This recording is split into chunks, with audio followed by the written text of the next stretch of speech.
Hey everyone, Reflected here. I've released 3 Tomcat campaigns and I'm getting a lot of questions about the order they should be played in. Although they're very different from each other, they actually form a perfect trilogy. Let me show you how. You should definitely start with Speed and Angels. The first time a real-life Tomcat pilot flies an F-14 is during the familiarization flight, the first hop of the RAG. That's exactly where Speed and Angels begins.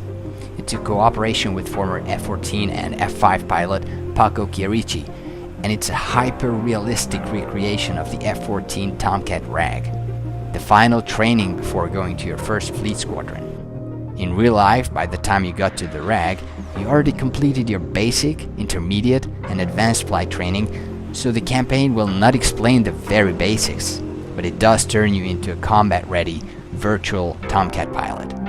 You go through the shortened version of the same training as real-life Tomcat pilots did. You'll learn how to handle the F-14 throughout the envelope, how to fly as a section, all formations, tactics and maneuvers, air-to-air refueling, how to deliver air-to-ground weapons using real-life tactics, BFM, basic and more complex intercepts, and of course, carrier quals, both day and night. Everything you need to know. Once you finish the RAG, it also takes you on your first deployment into a fictional war zone for 6 further missions. Once complete, you're a salty Tomcat pilot with a few kills under your belt, so it's time for some advanced training, the Zone 5 campaign.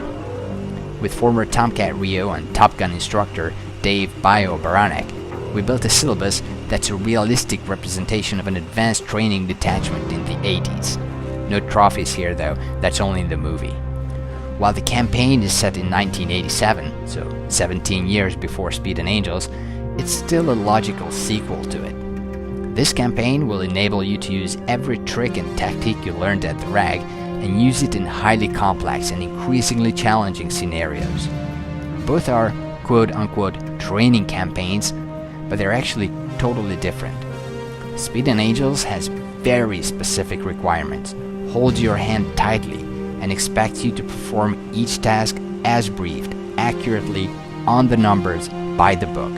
That's how you learn all those real-life tactics and procedures. It even has a scripted instructor Rio, so that you only have to pay attention to mastering your part. Zone 5, however, completely lets go of your hand. The procedures take you to the range and then you're thrown into a mostly unknown situation and you need to think on your feet and figure out how to win the engagement. After the fight zone call, everything is up to you, and even your Rio isn't scripted because you do as you see fit. There are several ways to win. You have full control of the DCS F-14 module, and you need to use the gesture AI as Heatblur designed it. Bio is going to brief you about the hops, but he won't tell you exactly what to do. He won't spell it out for you.